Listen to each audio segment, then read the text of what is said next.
continuum mechanics, and I think I have an echo here. Pardon? Oh, okay. Thank you. Anyway, what we'd like to do is develop the equation of continuum mechanics, and then from there, we are going to use them to analyze some of the accidents that would happen in nuclear power generation, like the loss of coolant accidents, the LOCA, maybe also the steam explosions, and make the point that we can derive very simple analytical equations only from the equations of fluid flow. At some point, they're so complex that we need to use finite difference and computers really to solve that type of a problem. So we also would like to cover how to write a code that would solve the equations of continuum mechanics. And the special case of continuum mechanics is obviously fluid flow. Fluid in that case can be a liquid or can be a gas, or it can even be a solid, like the propagation of shock waves or seismic waves from earthquakes in the ground. That is also covered by the equations of continuum mechanics. Some of you may have seen them in other courses from a different perspective, and our perspective here is related only to the material that we need to analyze accidents that happen in nuclear power plants. And that makes you qualified to work as an operator for nuclear power plants if you choose to do so. The remuneration and salaries are quite attractive for people who understand how nuclear power plants function. So let us start immediately by sharing the screen here. And our goal is to describe in simple ways steam explosions, the China syndrome, containment structure, and all the different accidents that happened that we know of in nuclear power plants. The latest ones, of course, were Fukushima, the 3 Mile Island, as well as Chernobyl. So for us to understand and to build simple models for those accidents, we need to understand how they relate to the equations of fluid mechanics. If you haven't seen that in other classes, so we're going to cover what is just relevant to our class today. The equations of fluid mechanics flourished and were developed in the early part of the 18th century. And great scientists in that case were Leonhard Euler, and the father and son. It was a combination of a father and son, Johann and Daniel Bernoulli. You heard also of the Bernoulli equation that describes in a simple way how, for instance, we have airfoil for airplanes, or rotor blades for wind turbines, or propellers for for ships in general. So what we're going to do is go very fast, nothing to memorize here. You just should be cognizant of how these equations are derived. They're quite complex.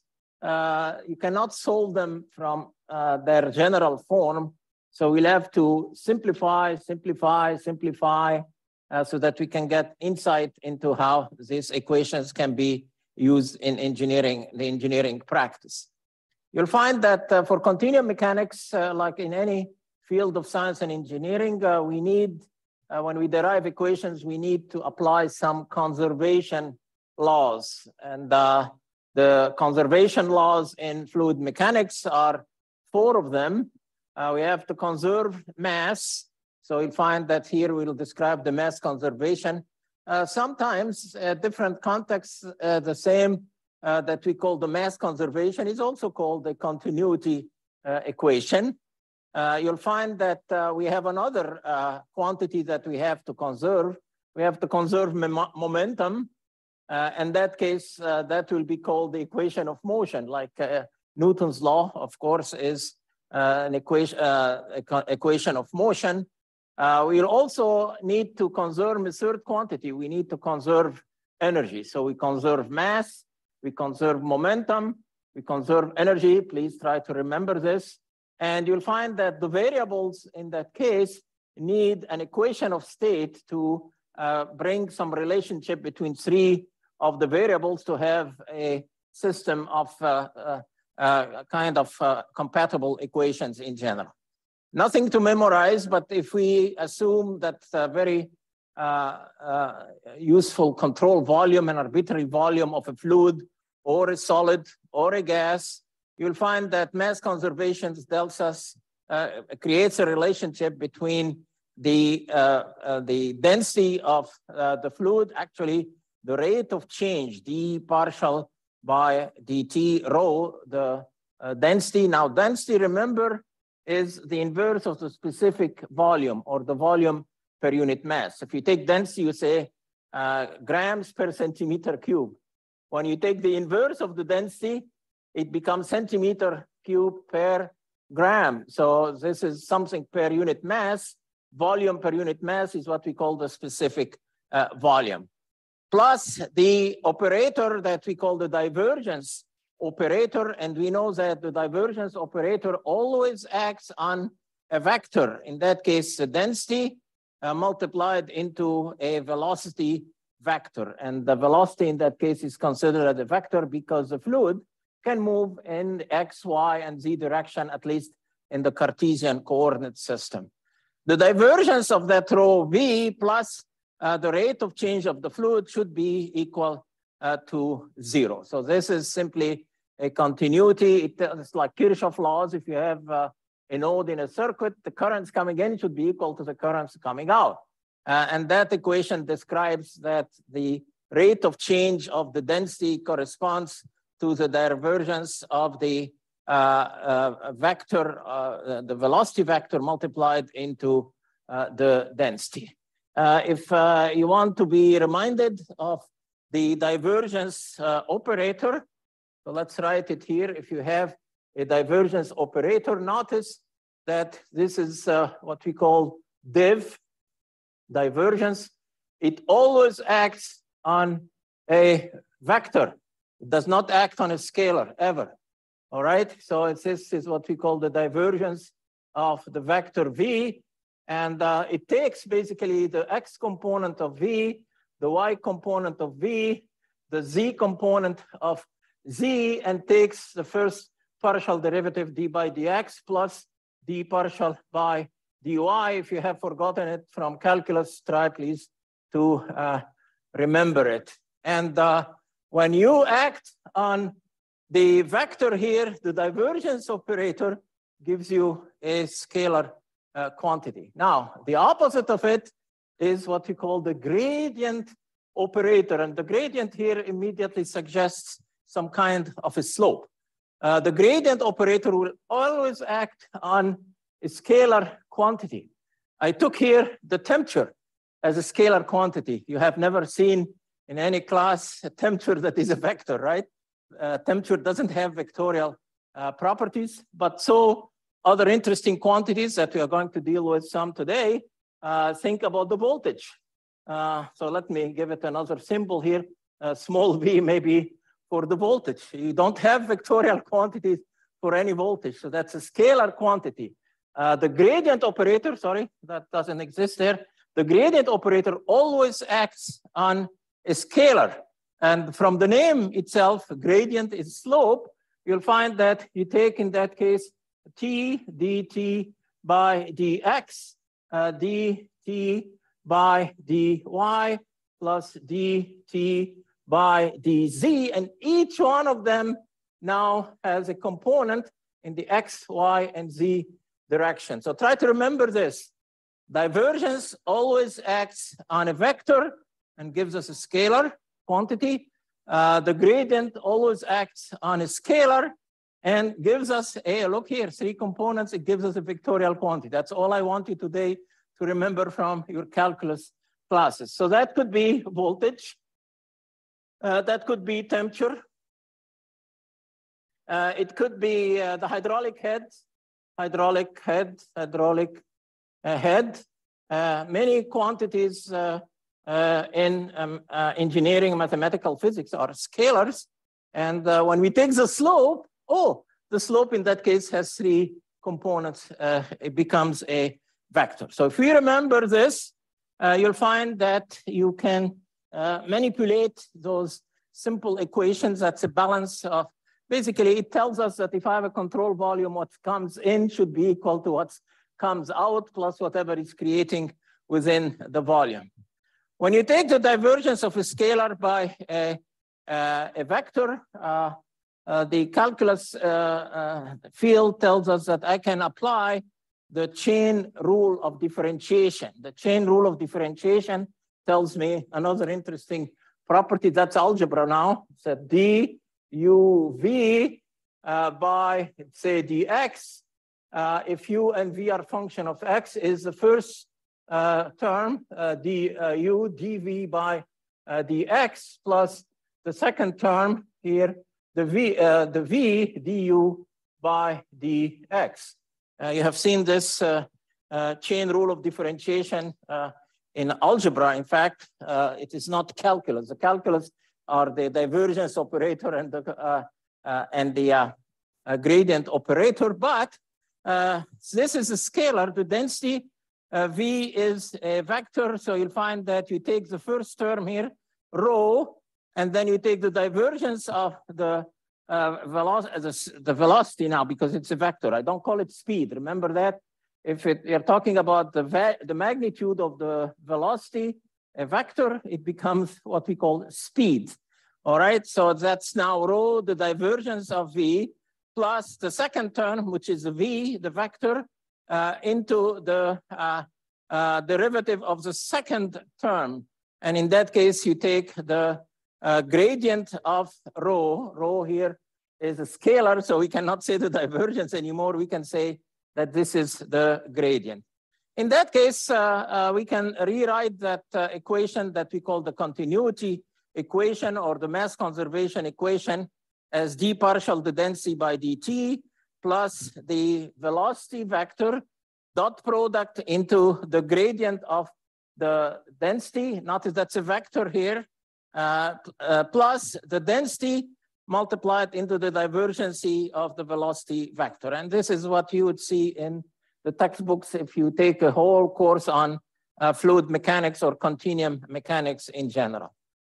Sometimes these 2 terms here, the d partial by dt plus the v, the velocity dot product into the gradient operator, is what we call the substantial derivative. And that allows us to rewrite that continuity equation in a simple term. So the substantial derivative with respect to t plus rho, the density multiplied into the divergence of the speed is equal to 0 is another way of saying that, mass is going to be conserved, whether it's a liquid, whether it's a solid, whether it is a gas. So continuum mechanics in general.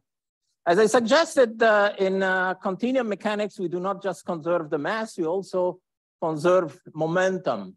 And the conservation of momentum is really nothing than what we also call the equation of motion. So they are the same thing, in fact. So the equation of motion can be Newton's second law, which says that the force as a vector now is equal to the mass multiplied into the acceleration. And we know that acceleration is a vector.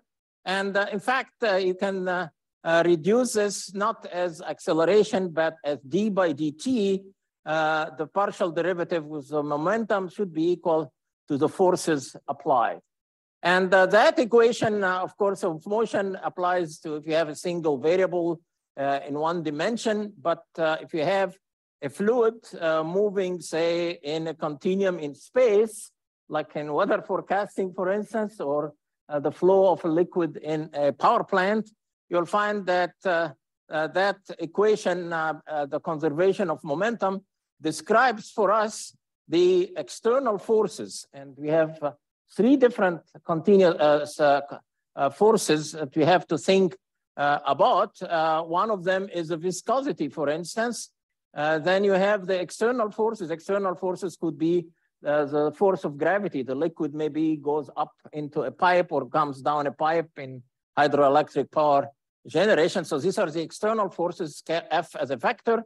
The viscosity of the fluid, whether you're dealing with, say, oil, or you're dealing with a liquid like water, or you're dealing with a gas.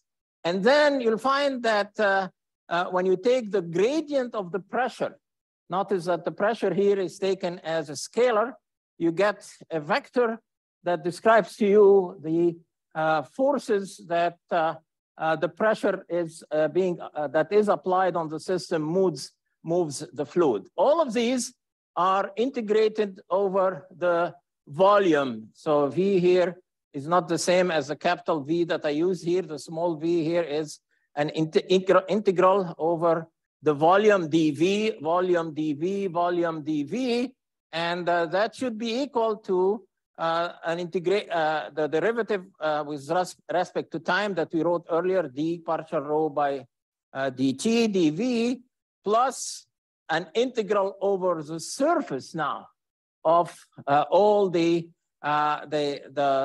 momentum that is lost from the surface of some control volume in general. So this is the equation that describes really the change in momentum, or equation of motion. It gives us a relationship between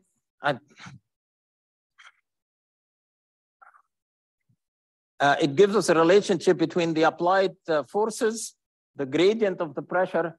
Why do we rewrite this way in continuum mechanics? Because if you do classical mechanics, the force is easy to calculate. But if you consider a fluid or a gas, you cannot really calculate the forces, but you can measure the pressure. Do you see that? So in that case, the forces are not described in terms of the forces per se. They are described by the gradient or the slope of the pressure. And if you take the units, the pressure, say, force per centimeter squared, and then you take it per force per centimeter cube, you'll find that you get the units of the force itself. This equation is unsolvable. We cannot solve it the way it is. So we try to simplify it. The first simplification is that we expand that velocity vector in the 3 dimensions, the x dimension, the y dimension, the z dimension, and we give the value of the velocity a value in the speed in the x direction, the speed in the y direction, the speed in the z direction, and associate them with a vector, each one of them in its direction separately. So in that case, we can simplify that equation, expand it over 3 equations. Each one of them applies in the x direction. This is the first one here. Another equation that applies in the y direction, and the third equation that applies in the third direction. In that equation, when you take the product here, you notice something interesting, that's an integral here over the surface. This is an integral over the surface, an integral over the surface, but all the other integrals here are over the volume, the forces, the viscosity, the external forces. External forces could be gravity, could be also, if you do work in plasma physics, for instance, you have an electric field and a magnetic field. So in that case, the force could be the magnetic force or the electric force. These equations are extremely general at that stage, and the gradient of the pressure has units of force. So you notice here, we have equations, an equation that is partially over the volume and partially over the surface. And in that case, it becomes complicated. Comes Mr. Green in the field of electrostatics or electromagnetics, and he gave us what is called the Green's theorem. What is that Green's theorem? Green's theorem, or actually it's also called the divergence theorem.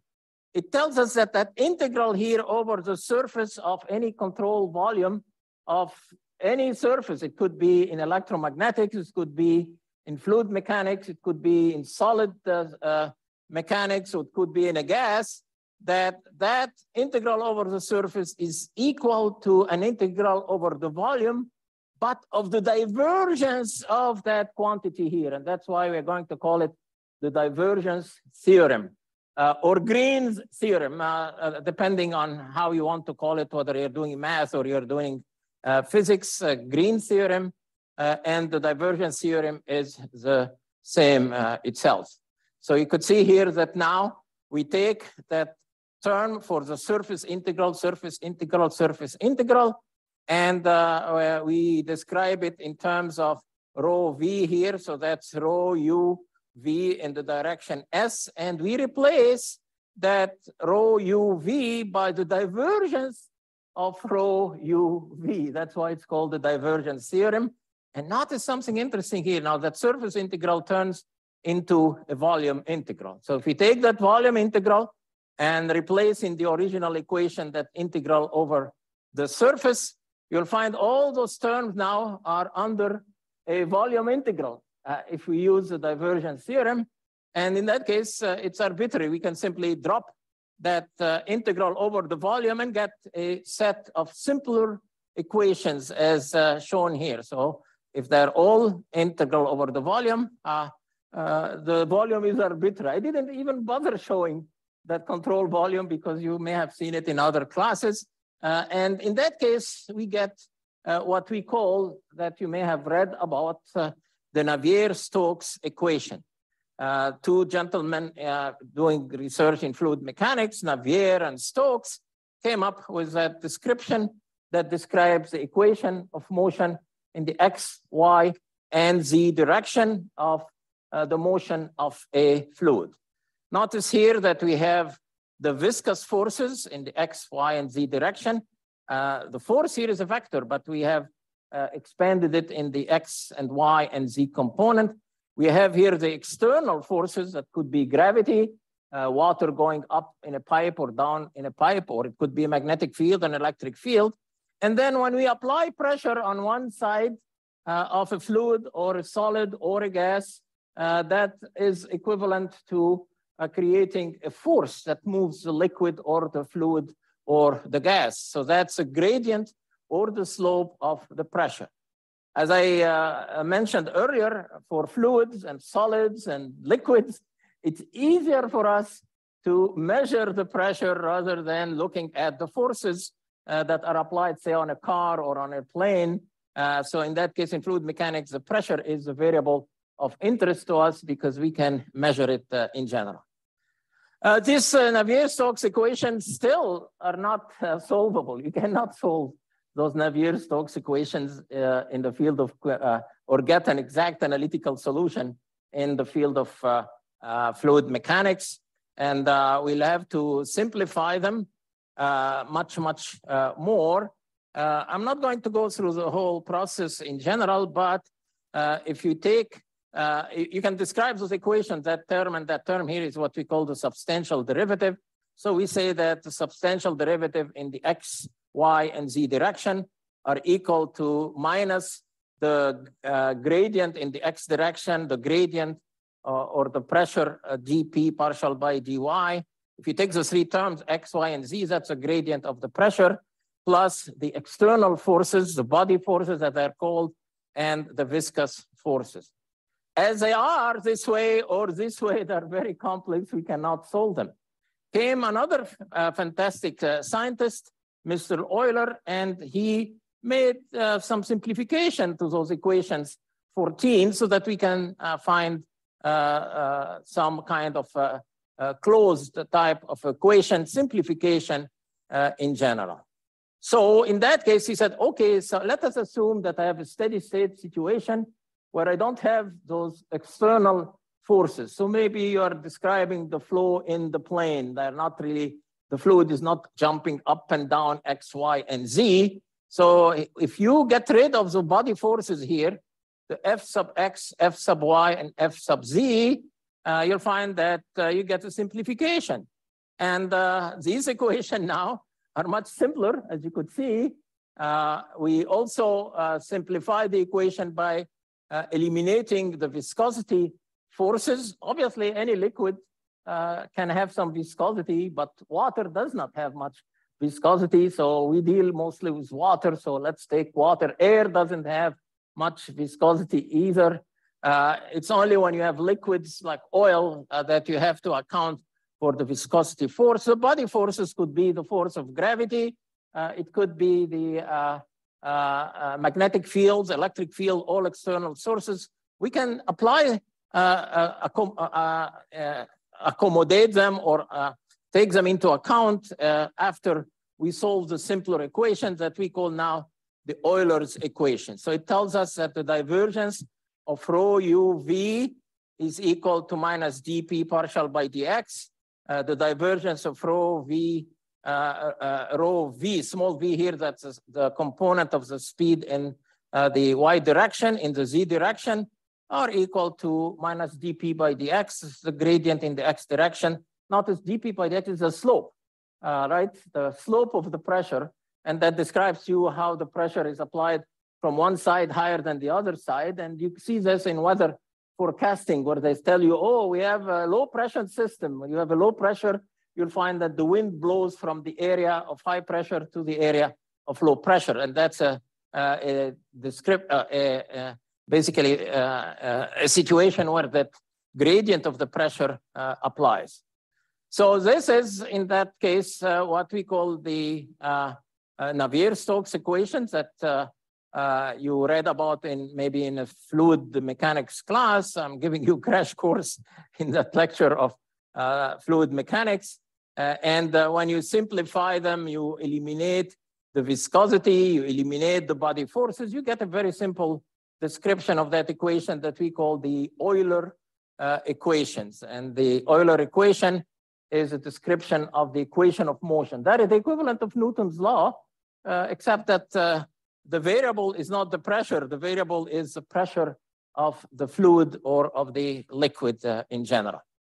So inviscid flow means that it doesn't have viscosity. So those viscous terms here, the three viscous terms, one in the x, y, and z direction is 0. So we are dealing with, if we deal with a fluid that is inviscid, meaning it has no viscosity, but we also would like to deal with a fluid that is compressible. So in that case, rho, the density still appears in the equation. And these are basically equations of conservation of momentum or the equation of motion. And you know that Newton's law says that the rate of change of the momentum is equal to the applied forces, except that we take the forces per unit area, the pressures, when we deal with fluid mechanics in general. So for an inviscid flow without body forces, you find that the momentum conservation, now remember, we are conserving mass, we are conserving momentum, and we are conserving energy. So these are the equations where we are conserving momentum, which is the equations of motion. If we take the substantial derivative and expand it, this is the way the equations would look like. And then comes Mr. Euler and makes another approximation. Definitely, we have a rate of change of the density, the d by dt in the substantial derivative right here, d partial by dt, d partial by dt, d partial by dt. So if you make a third approximation, and the third approximation would be if we consider the steady state of the flow of a liquid. So in that case, the partial derivative with respect to time, that term, and that term, oh, they're equal to 0 too. So I'm trying to show you that by simplifying the equations, eventually we'll get some closed form equation that we can use for describing many, many different phenomena without having to go and solve the initial fluid flow equation. So for steady state flow, that term drop. And we are left only with those terms right here. This is now a situation where we have the pressure as a function of space, x, y, and z, and the gradient of the component u, v, and w of the speed, dot product into the vector of the speed of the fluid itself. We can expand it a little bit more and deal with what's called steam lines and so on. You can follow the derivation, but in fact, Mr. Euler, who made the approximations for us, simplify all those equations right there and makes lots of points about it. And eventually he can write that u du is equal to -1 over rho dp by dx dx, v dv minus 1 over rho d partial by dy dy. And if you write u du, that is, if you integrate it, the integral of u du is u squared du squared over 2. The integral of v dv is dv squared by divided into 2. The integral of w dw is the differential of w squared divided into 1/2. And in that case, we also integrate the right-hand side. So you'll find that actually we integrated only that part. U du is the same as du squared by divided into 2. Take the derivative of u squared, it's 2 u du, and the 2 and the 2 cancel. So those two equations, 3 equations are equivalent. If you add those 3 equations, that term plus that term plus that term, it appears here. And then you have, if you add this left-hand side, you get u squared, v squared plus w squared. This is from Pythagorean theorem. The component u and v squared, the component v squared and w squared of the velocity. So now you take the v squared. So this is the same as writing half dv squared is -1 over rho. And this is the derivative of dp by dx dx plus dp partial by dy dy plus dp partial by dz dz is -1 over rho dp. So notice here how scientists really become very famous when they take something very complicated and they turn it into something very simple. So Mr. Euler ended up writing for us that half dv squared is equal to -1 over rho dp, the differential in pressure. He simply separated them from each other. He took the derivative of v squared, so that's 2v dv. The 2 canceled with the 2, so he's left with dv. And he came up with a very insightful kind of an equation where he says that dp, the change in pressure, is equal to minus the density, v, the magnitude of the velocity, which is the speed in that case, multiplied into dv. And this is what has become, and if you haven't read about it, you read about it. This is what we call Euler's equation. Notice all the simplification that he has done. Let's review those again. He said, okay, it's an inviscid flow. The flow does not have viscosity. There are no body forces, no gravity, so it's basically horizontal flow, no magnetic fields, no electric field. And also in steady state, the differential in pressure should be equal to minus rho v dv. So he left the density here as something that can vary. And that's why we call it, it's a compressible flow. The density can change. If you compress it, the density, of course, increases. If you rarefy it, if it's a gas, the density decreases in general. Euler equation is a very, very important equation. It is the basis of another equation that the Bernoulli, remember Bernoullis were a father and son. And they took that equation and started using it in incompressible flow. Incompressible means that that rho here does not change. That rho is a constant. And that is true. Like if we deal with airplanes, for instance, the air is not very, doesn't change its pressure. In internal combustion engine, obviously, the density changes. But in the airfoils of airplanes, it doesn't change much. In the rotors of wind turbines or the propellers of a ship, that doesn't change much. So what they did is that they took Euler equation here. Do you see that Euler equation? And integrated it in a flow that is incompressible, meaning that rho here is a constant, and integrated both sides of Euler equation. And I'll give you that as an exercise to do it yourself and estimate the change in pressure maybe in some flow on the surface of a wind turbine or a propeller of a ship or any situation where you have some kind of fluid flow.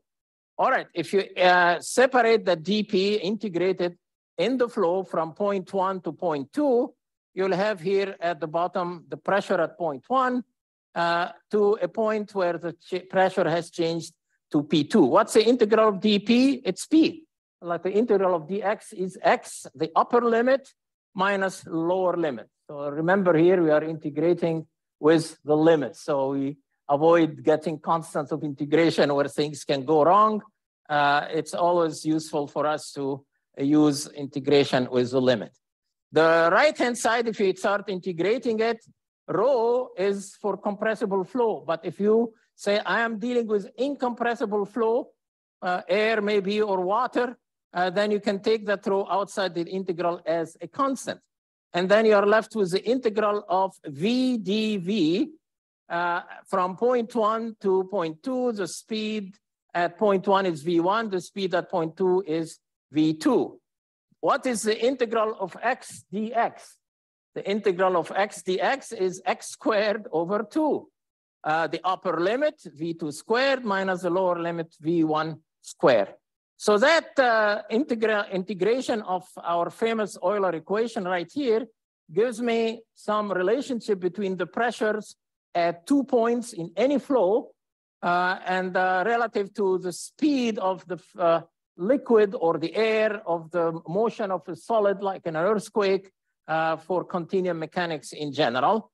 Now, if we bring in the P1, the pressure at point 1 and half rho V1 squared at point 1, you'll find that that equation, the integration of Euler equation. So we owe this equation to Mr. Euler, but then the Bernoullis have a very great insight into it. So they say that the pressure at a point 1 in a flow plus half rho V1 squared should be equal to the pressure at point 2 plus half rho V squared. And the sum of those two pressures here and those two pressures here should be equal to a constant.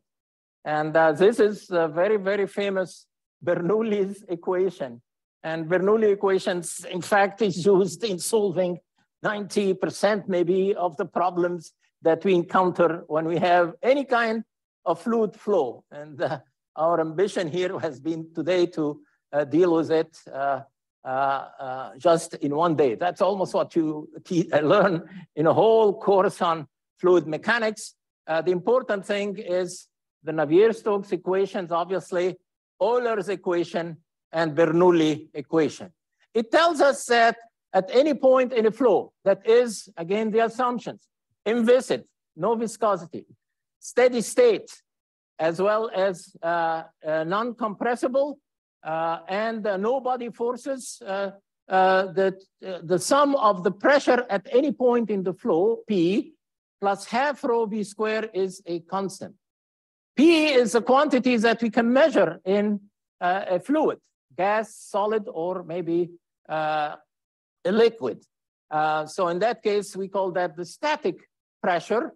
But the fascinating thing is that half rho V square looks like half mv square, but it is not half mv square. It's m divided into the volume. And when you take that mass divided by the volume, you have rho square, and you take half rho V square, check the units, you'll find that half rho V square has units of pressure. And you should have guessed this because we cannot add or subtract apples and oranges. So this is what we call the static pressure in the fluid, and half rho V square is what we call the kinetic pressure. It looks like the kinetic energy, half mv squared. People in aerospace engineering like to call it the dynamic pressure. So it's the same as saying the basically kinetic pressure. So remember, kinetic pressure is the same depending on the field that you're dealing with, the dynamic pressure. So in any flow, the pressure plus half rho V squared, or it tells us that the static pressure plus the kinetic pressure is a constant, and this is basically Bernoulli's equation. And let's see how that Bernoulli equation is very useful. It applies to how we understand how a plane flies or how birds fly. In that case, we consider what we call an airfoil. This is the shape of the wings of a bird or the wings of an airplane. Do you see that? Now, you have air flowing on the top here, and you have also air flowing at the bottom.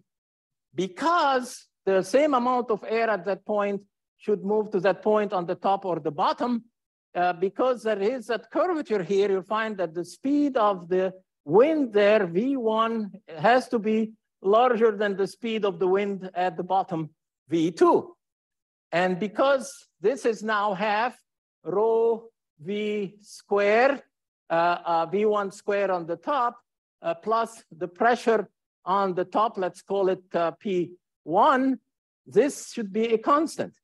So in that case, if V2 here, half rho V2 squared at the bottom is less than the value on the top, then you could see that here the pressure P2 should be larger than P1, or in other words, the P1 here should be less than P2.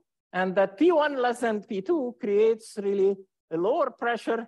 So in that case, you'll find that the wing of the airplane or the birds has a thrust. It tries to climb up. So this is the way airfoils in general for airplanes as well as for wind turbines and propellers work on that very interesting Bernoulli's equation in that case.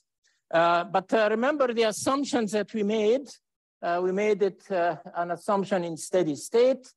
If I had a sheet of paper, where is our attendance sheet? I can make you a small demonstration. Did somebody pass around an attendance sheet? Can you please, do you have a sheet of paper, please? Yeah, right, yeah, please, write your name. You get an extra credit point for coming in today. The fact that Bernoulli's equation can be interpreted as Newton's second law, you'll find you don't need to apply an energy equation here, but in fact in fluid mechanics, as we'll see later, we also apply a conservation of energy. And the laws of fluid mechanics will become, in that case, the conservation of mass, like we did today, the conservation of momentum or the equation of motion, plus a conservation of energy equation. And that allows us to solve all different types of equations in general. So I'm going to give you two simple problems for today. What we have done in the last few minutes, take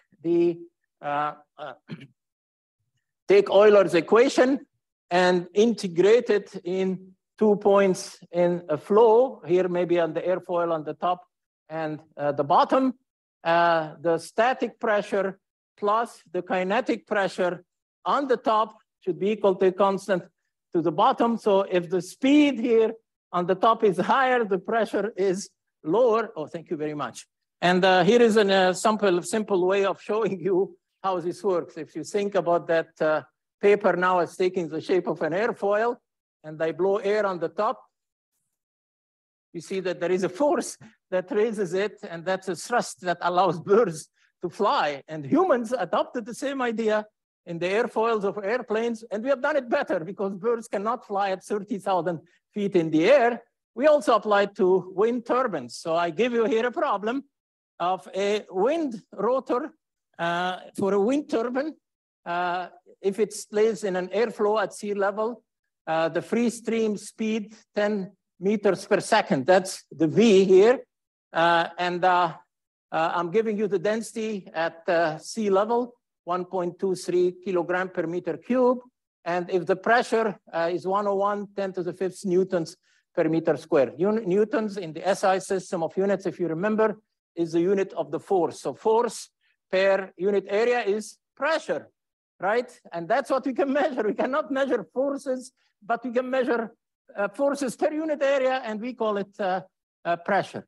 So if you go at a point along the rotor airfoil of a wind turbine, if the pressure is 0.9, 10 to the 5th newtons per meter square, calculate from Bernoulli's equation the wind speed. And that's what happens in wind turbines too, right? The wind turbine rotates because it's an airfoil, and it takes the shape of the airfoil. So in that case, there is a lower pressure on this side, and that rotates the wind turbine. And this is the basis of lots of our tools and invention in modern society. We're not going to stop there, obviously. We are going to take that introduction to fluid mechanics in general, and we will apply it to the concept of safety. In that case, we deal with the equation of continuum mechanics. We'll add to the conservation of mass and the conservation of momentum, conservation of energy. We'll see that in that case, it's like when you want to solve for two variables, you need two equations.